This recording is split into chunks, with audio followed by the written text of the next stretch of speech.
Hello, everybody. Welcome to the Buckeye Weekly Podcast. I am Tony Gerdeman here, as always, with Tom Orr. Tom, how's it going? Tony, we've had about 3 or 4 of these Michigan Monday shows this week where the overall theme is they can't keep getting away with it. And Tony, Michigan went west to Seattle, Washington, and played the Washington Huskies, who are not a particularly good football team. And Tony, you are not going to believe it, but Michigan did not continue to get away with it. No, they did not. 27-17 losers to the Huskies. And now, I looking back, they've been outscored big time in the second half. Their offense has been outscored the last 2 weeks before this one, and then scored 13-7 in this one, 13-0 in the fourth quarter. And basically, as we've seen, the defense just can only do so much, and the Michigan offense continues to not do very much at all. But, Tom, there is hope on the horizon with this Michigan offense, because around the third or fourth drive of the game, Alex Orji gets benched. In comes Jack Tuttle and leads them on 3 consecutive scoring drives. And I'm sure the people are thinking at that point, Michigan fans are like, finally, we're back. This is everything we've been waiting for. We knew once Jack Tuttle got healthy, we knew he was injured. Once he got his shoulder right and he was good to go, everything was going to be perfect.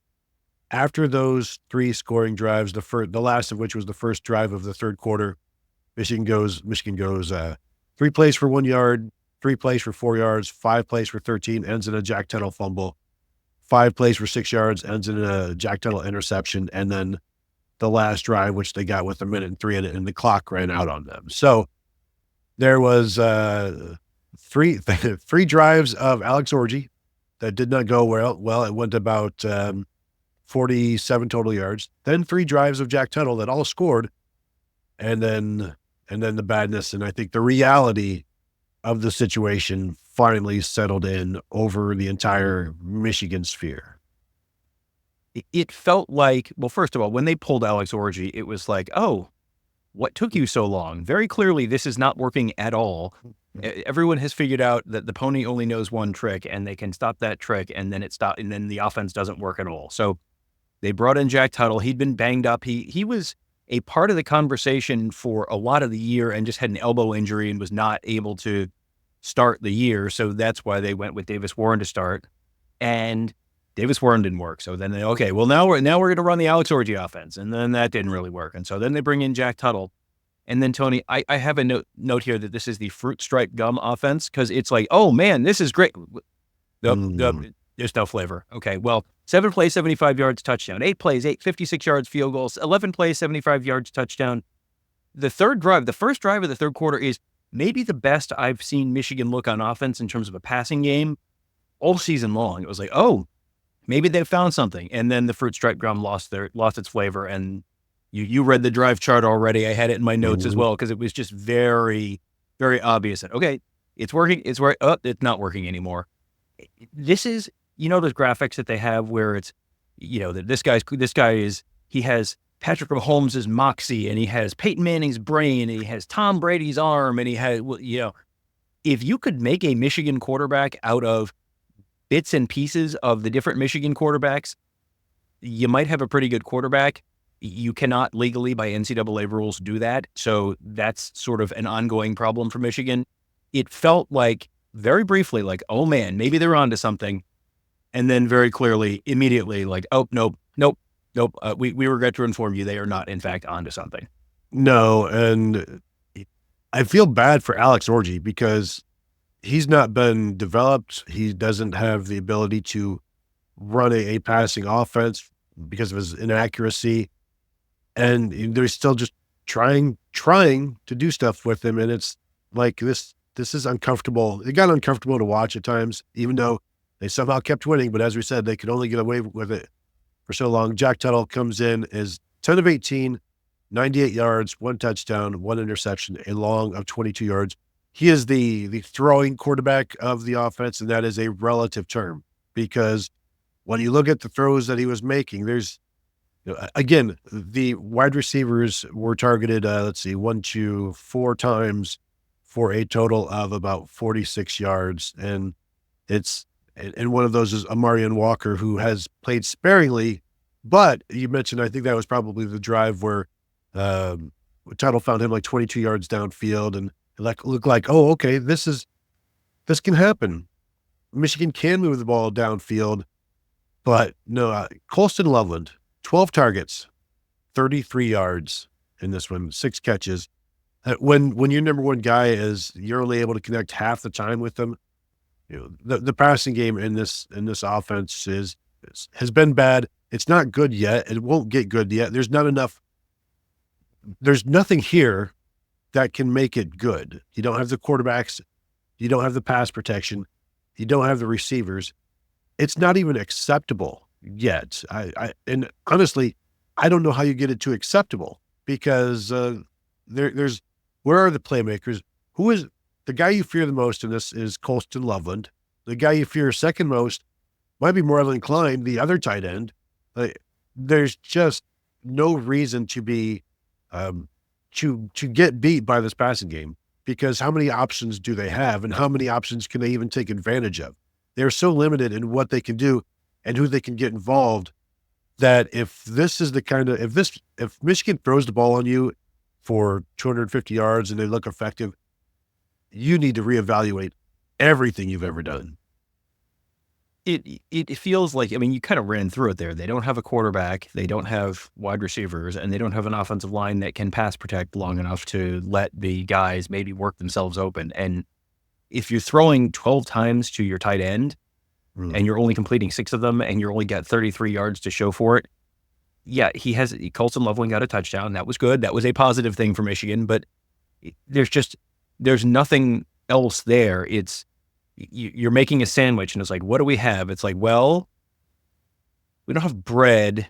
We don't have peanut butter. There's a little bit of jelly left in the bottom of this jar. So, is a hot dog a sandwich? Look, we can have that conversation a later time. We have a little bit of jelly a sandwich? No, it is not. That is just a little bit of jelly. And there is no in-season transfer portal. There is no minor leagues you can call a guy up from. Maybe there's a freshman somewhere on this roster that's going to magically get better and turn into something, but we haven't seen any indication of that yet. This was an offense where Michigan has sort of lived with the big play on the ground, and the big play on the ground has sort of gotten them out of some of the holes they've dug themselves. They hit one long run on the ground. Donovan Edwards had a 39-yard touchdown. Cologne Mullings did not have the 50-yarder this week. He didn't have the 60-yarder this week. Long of 7, 14 carries, 49 yards. If you're not able to rip off long runs and make big plays, and you don't have turnovers for points, Will Johnson did not have a pick 6 in this game. Cologne Mullings did not have a 50-yard touchdown run. When suddenly that stuff goes away, you end up with, there were 3 drives in the middle of the game that looked pretty good, and then everything else was not good. It was really a disaster. Other than that, Michigan's drives, 8 plays for 31 yards to start the game, 3 plays for 2 yards, 5 plays for 14 yards. That was the end of the Alex Orji experiment. Then the 3 drives we talked about earlier with Huddle, and then right back to 3 plays 1 yard, 3 plays 4 yards, 5 plays 13 yards, 5 plays 6 yards, 5-15. Punt, punt, punt, touchdown, field goal, touchdown, punt, punt, fumble, interception, end of game. We found something, and then Washington adjusted, and then we didn't have anything, and we didn't have a counterpunch again. I don't want to get too far ahead of ourselves, but have you looked at the rest of Michigan's schedule? How many games are you really feeling confident about? They should beat Northwestern. Indiana is not a gimme. Illinois is not a gimme.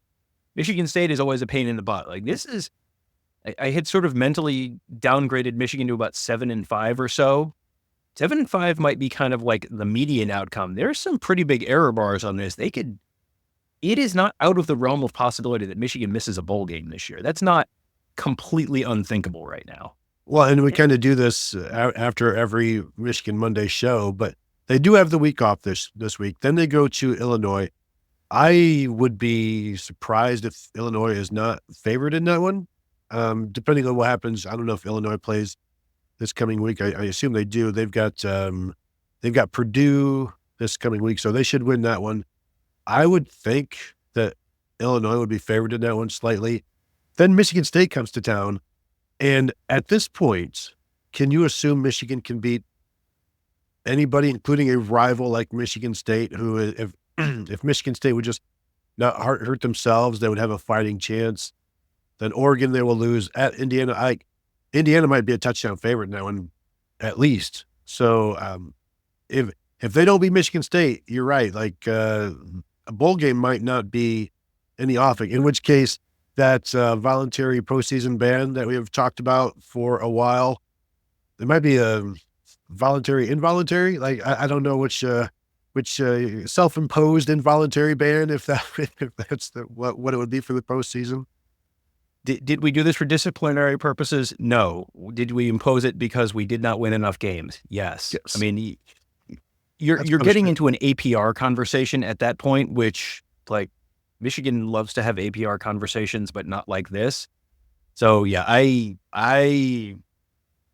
there was this brief uptick after the USC game where it was like, well, maybe it's like the gif of the girl trying kombucha. She was, no. Well, no, that's been Michigan's season so far. Well, no.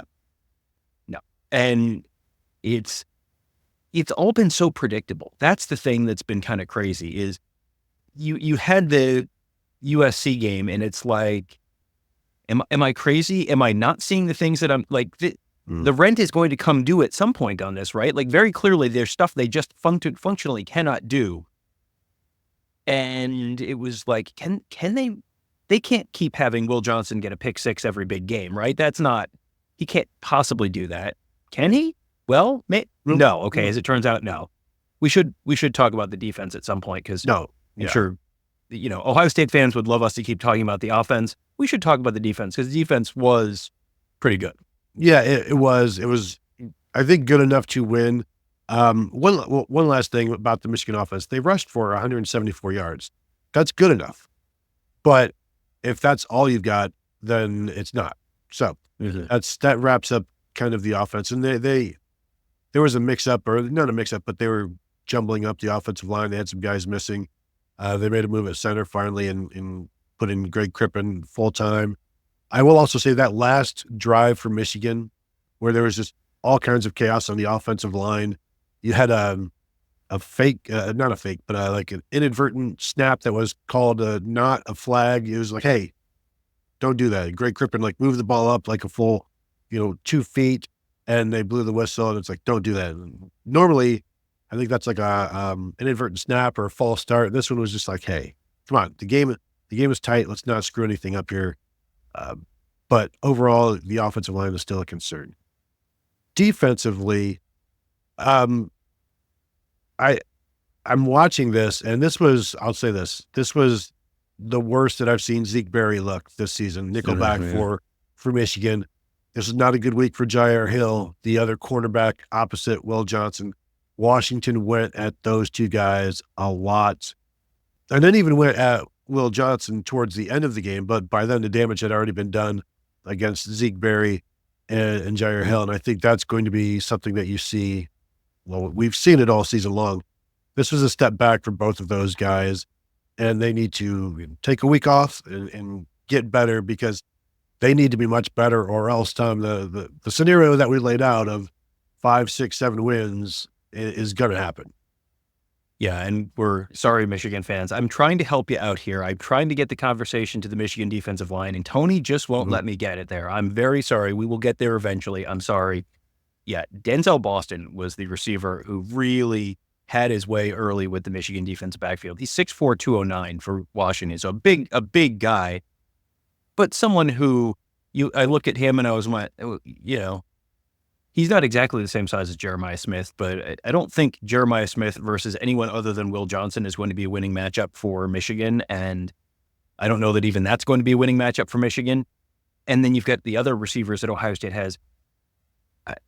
You can't hide multiple defensive backs on the field. Maybe you can scheme around one guy who's like, yeah, that was a terrible, horrible, no good, very bad day for Jair Hill very early. And then they had they ran that double pass, which they got a long gain on. That was a well schemed play. But then a touchdown on Zeke Berry to make it 14-0. It is just a defense where, again, they have some parts. On offense, they need to Frankenstein a quarterback. On defense, they need to find a way to clone Will Johnson. Again, I don't think that's legal. I'm not sure if they have the technology. If they don't, it is going to continue to be a problem. Washington was not incredibly dominant on the ground or anything. They were, I'm just going to pull up the stats right now. They were 3.3 yards per carry. Jonah Coleman, 18 carries, 80 yards, 4.4. They were fine on the ground, but they really, with a passing offense that has not been great this season, completed 70% of their passes, 315 yards, a couple touchdowns. It was an incredible interception. Tony, I'm once again trying to help you make friends with the Michigan fans watching this. An incredible interception by Ernest Hausman. I was listening to the Michigan radio broadcast on the way home from the Ohio State game when that play happened. And they were talking about that as, a play that's going to go, could go down in school legend, this incredible. And it was like, I don't think anyone's going to want to remember this because Jack Tuttle fumbled the ball immediately after that. And the radio broadcast went back to being Jonestown again, which the emotional swings on the Michigan radio broadcast are some kind of something, in a way that every radio broadcast is a little bit not neutral. That's not really what they're supposed to do. But the emotional swings on the Michigan radio broadcasts are a spectacle in and of themselves. I was driving home during the third quarter touchdown drive that ended in, Jack Tuttle like running around and finding Colston Loveland, and Michigan takes the lead, and it's like, oh, okay, this is happening again, and this is on the road. This is even more impressive. But then, it didn't hold out. But if you want to talk about this Michigan defensive line, I thought it was interesting. I think they opened up in a 5-man line in this one, and it was like, okay. And Rayshon Benny was out there as well. They did not have Derek Moore this week, and I don't know what the situation is there with him, but they need to get him back. But they've been getting some good work of late from TJ Guy, who's probably like 3 or 4 straight pretty good games. It's 1.5 sacks in this one. Josiah Stewart, of course, he missed last week. He was back in this week, a sack and 2 tackles for loss. If Josiah Stewart versus Josh Simmons and Josh Fryer, to me, is going to be half the battle when Ohio State and Michigan get involved this season. If you can keep those 2 guys off the quarterback, then I think you're going to do okay. But then there's also the not so small matter of Mason Graham and Kenneth Correa inside. And Mason Graham, again, had a pretty decent day, was in there late making plays, and just a very confident guy. The defensive line, Tom, you've been waiting all show. If you would like to spend some time on them, I won't interrupt you anymore, but I will let you know we do have to eventually move on to talk about the time that Ernest Hausman did not catch the interception earlier in the game that was just like the one that he caught. And we need to eventually get back to the negatives. Yeah, the defensive line is, if Michigan's going to play a competitive game against Ohio State this year, the path to that involves the defensive line can lock down Ohio State's run game and force Will Howard to get the ball out quickly, because all of this is related. All of this is linked. If you can force Ohio State to get the ball out in 2 seconds, that means your defensive backs only need to cover for 2 seconds. And there's a possibility that defensive backs other than Will Johnson can cover for 2 seconds and be okay and control the Ohio State passing game that way. If they can't, oh boy, that's going to not go well. I think there's a possibility they can do that. I think that's something that's going to keep this from, being a 30-point spread when the game rolls around. It just feels like Michigan has pieces and parts, but they don't have enough of anything. They've got the defensive line very talented, Will Johnson very talented. Kari Page at safety has been fine this year. Ernest Hausman has had moments at linebacker, not as many as they want. They're last year's Michigan defense minus about 4 players, and that's okay. That's still a pretty good defense. It's not an elite defense, but it's a pretty good defense. But you can't have a pretty good defense when you have what did you say earlier? Like not quite average, middling offense. I mean, that's if you're pretty okay on one side of the ball and below average on the other, you're going to be about a 500 team. And that feels like sort of where this is tracking. Yeah, for sure. I mean, they still miss Rod Moore. I've said it before. Makari Page is not a deep safe, not a free safety. He's more of a strong safety. And he has coverage issues. He's missing some tackles and getting him in space, getting Zeke Berry in space. Both of those guys were having some issues against Giles Jackson, former Michigan wide receiver, who was mostly an end-around jet sweep guy for Michigan and has blossomed into more than that for Washington. I do think we have seen now yet again that you can throw in Michigan without ever looking Will Johnson's way. Texas did it, and Washington did it in this one. They threw for 315 yards, 23 of 33, 2 touchdowns. Will Rogers, 271 yards. DeMond Williams, a freshman, I believe, who is the future of the program. Impressed with what they did with him as well, bringing him in and putting some trust in him to run the ball, to throw the ball. And they were effective. Washington had 3 pass plays of over 35 yards. I think there are ways, I know there are ways to attack this Michigan defense, and Washington, as I said, went after the right guys in the secondary and even got Will Johnson beaten a couple of times in this one. One of them was a pass interference call. Another one was he just simply slipped. And I will say also, Tom, for all of the Ohio State people, Ohio State fans complaining about Ohio State's turf and saying that's the worst turf in the country, people are always slipping. I saw at least 2 people slipping on Washington's turf in this one. And I just don't think you can expect to have 100% footing in your stadium with the way things are. I mean, with anybody. I don't think it's ever been 100% firm footing unless you're talking about like the old AstroTurf, which would tear knees up, and because the footing was so good that your ligaments couldn't handle it. Yeah, one of the early touchdowns, I think it was the Boston touchdown on Jair Hill. Hill just slipped and fell, and made it an easy throw. And I thought, was that OPI? No, he literally just fell. Will Johnson, I think, did set himself up to really blow his credibility all to hell when he was covering a receiver, didn't look back for the ball, face masked the wide receiver, pulled his head around with his face mask, and then gave the, what, me? Who? What? Okay, so now we know that doesn't mean anything anymore. If you're not genuinely concerned unless you're unaware that face masking is a penalty that you can get called for.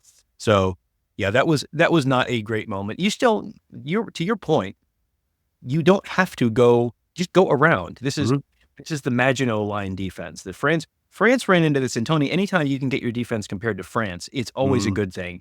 France built all these fortresses after World War I along the border with Germany, and they had all these linked fortresses and all that kind of stuff.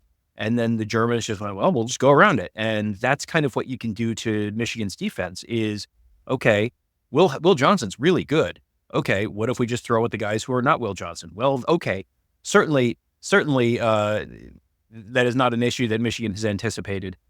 There's just, I don't know what the workaround is there, because if you can hold off the Michigan defensive line and you don't throw at Will Johnson, there's a lot of average out there outside of those guys. And there are workarounds, and I'm sure that Ohio State has spent a little bit of time watching Michigan film and thinking about some of the workarounds that they might be able to come up with for that game. I think a lot of teams are. I think Indiana's probably doing that right now. I think Illinois is probably doing that right now.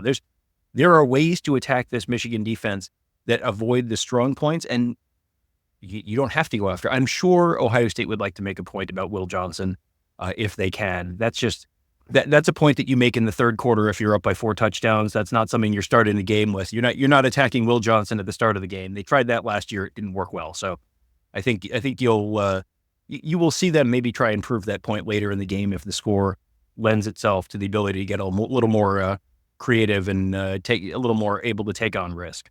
Yeah, they're not going to not throw it to Jeremiah just because Will Johnson is on him. They might not throw it to Jeremiah in the first quarter. That sort of thing where you just be smart, and you don't need to force it to somebody when other guys are open freely, and it's easier. And just move the chains, keep things basic, and then eventually you'll be able to hit stuff. Because I feel like this defense is getting frustrated, and you could see some of the frustration with Will Johnson. And I wonder if at some point they not quit, but things become easier because they do get frustrated and maybe they do start to lose some of their, the fundamentals or the care or the want to, because this is not what Michigan defenders have ever done. Nobody, think about all of the guys that are playing now. All they've ever known is being one of the best defenses in the country. And maybe I don't think they are anymore. I think there are some who are could be part of like, they've got some very good players, but then also you get dragged down by everybody else. So I just wonder if at some point does anybody check out, and not physically, like they're all going to play, but mentally, do they stay locked in? I know there's been a lot of culture talk with the way they've been able to win games that they shouldn't, 2 or 3 games right in a row that were down to the wire the last 2 games anyway. And if you've already given up on a season, then you're not going to win those games. But now that you've got the 2 losses and things are looking more daunted, how locked in do they stay defensively and offensively? Because you still need your offense as well, and you need to develop. You've got a week off to reset everything, to get Jack Tuttle into this passing offense, to get your receivers going again. And this is something, I'll just mention this. We've seen this so many times this season. Samaj Morgan, 16 yards receiving, 21 yards after the catch. Again, all of this stuff behind the line of scrimmage, and there's nothing downfield. And now that you have the passing quarterback in, downfield just means 7 yards instead of -7 yards. And there's only so much growth that this offense can do. But what is enough to then make this defense viable? Not the defense viable, but the team viable, because the defense is good at times. Like, how much offense do they need for this defense? And is there enough? Yeah, I think, going back to your point about the defense quitting, I don't think the defense is going to quit. I think what you might see is where guys are trying to do too much and guys are trying to not do their 1/11th on defense. Will Johnson has made plays this year that have been game changers and game savers for Michigan. Do you see him trying to do too much, trying to jump too many routes? We've talked about this in the past. It hasn't happened yet.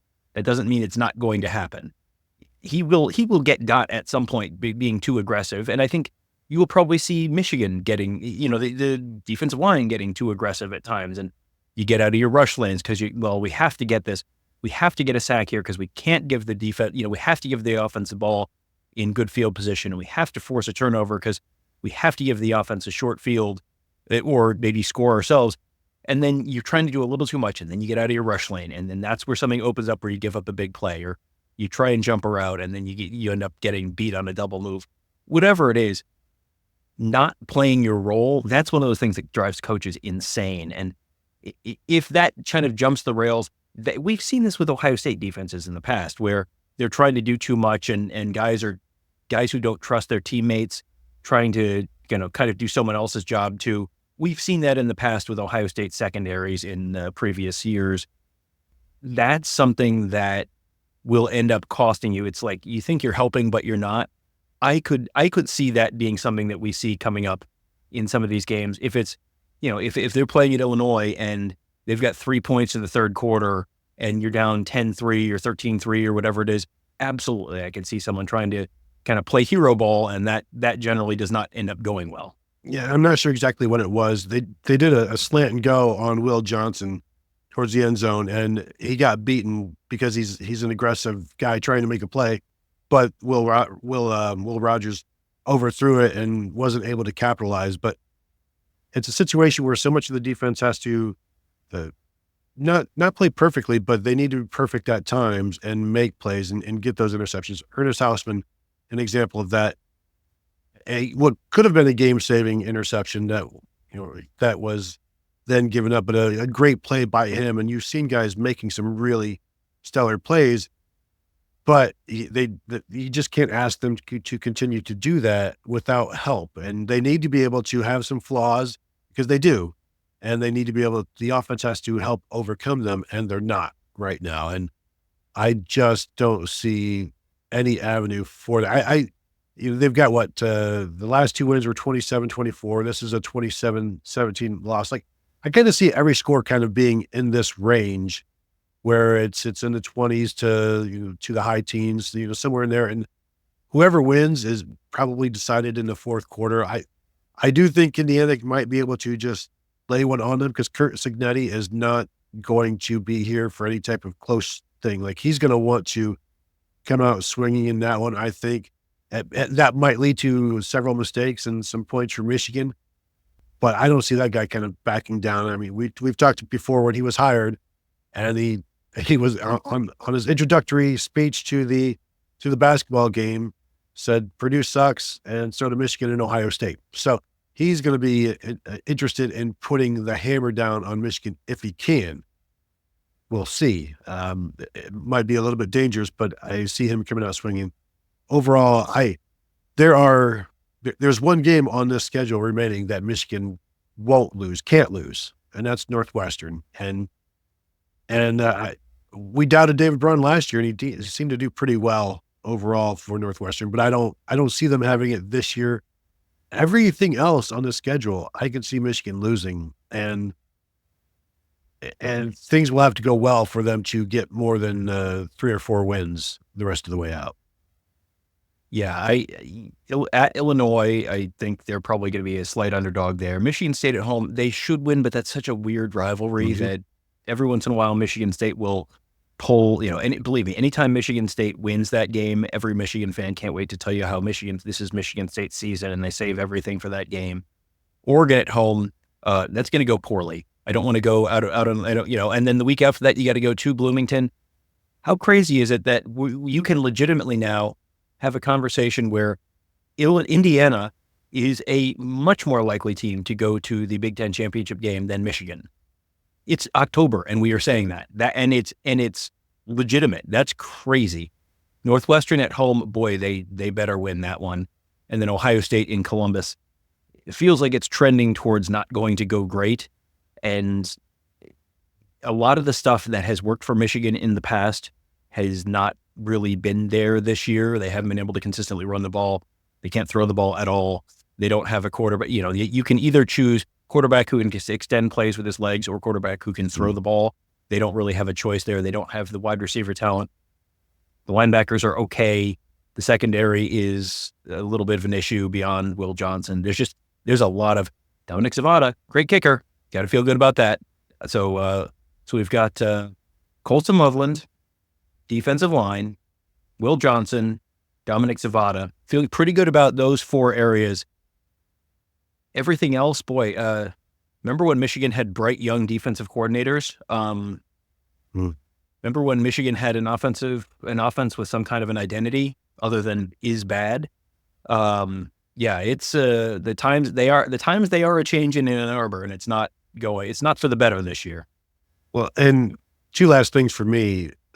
There was a point in either the second or the third quarter where they showed Kirk Campbell, offensive coordinator, quarterback's coach, up in the press box, and he just looked completely puzzled, mystified. Like, I don't know what you want me to do. You're asking me to build a house, and all of you've given me is dirt and water, and you're asking me to make bricks out of this, and I need more. But also, he's part of the reason. Like, these coaches have put together this roster and could have put together a better roster over the offseason. They chose not to, or we're not able to. The last thing for me, Tom, I'm going to ask you this. Of the quarterbacks on Michigan's roster right now, how many do you expect back next year? Why would Alex Orji come back? Davis Warren, can he be a backup next year? Yeah. Jaden Davis, after watching this, does he want to be back? Well, Tony, I have great news. The guy from Barstool is going to fix it all with $3 million. So it's all going to be fixed next year. Yeah, Jack Tuttle certainly must be out of eligibility now, right? Like, there's no possible way he gets an 8th year, right? Alex Orji feels like he might be on the TJ Finley career track where it's like, well, he's transferring to go play tight end somewhere. Like, that's a real possibility. The Dan Villari career track, if we're going to keep things more topical with the Michigan folks. Davis Warren, I could see Davis Warren sticking around just to, sort of have the Lifetime Achievement Award kind of thing where he's stuck it out through a lot of stuff and his backstory is really inspiring. And I could see him deciding to stick it out. Jaden Davis, sure, maybe. I mean, if you can sell him on you're going to be the starter next year, I just think you're probably going to have to choose between you have Jaden Davis in 2025 or you have a expensive transfer quarterback. And I don't know, I mean, Tony, you'd like me to project what's going to happen with the Michigan football team in 12 months. There are some external issues that I would like some clarity on before I project those. Tony, where's Michigan going to go play in the postseason this year? Well, Motor City Bowl, maybe, I don't know, but yeah, it's just a question. As I was watching this, I'm like, who is even back, even without the NCAA stuff? Like, who would choose? Which of these quarterbacks would choose to come back? Because I don't see if they go and get a transfer quarterback in the winter. I don't see Jaden Davis being here past the spring, and so it's not a great situation. Who are we telling to the Michigan fans with the quarterbacks? And until you get that quarterback, everything else is going to struggle. And you look at Washington with two quarterbacks that they can win with right now, as well as they can win with, in Michigan with none. So there you have it. Before we go ahead and hit the thumbs up. Ohio State fan, Michigan fan, regardless, go ahead and hit that thumbs up. We would appreciate it on this YouTube. And if you're listening to us via your podcast platform of choice, 5-star rating and review would be most welcome. We would appreciate that. And of course, you can continue to find us at BuckeyeHuddle.com. Sign up to become a premium member. It's a great way to support what we do. We'd appreciate seeing you there. So thank you all for tuning in, and we will talk to you guys later.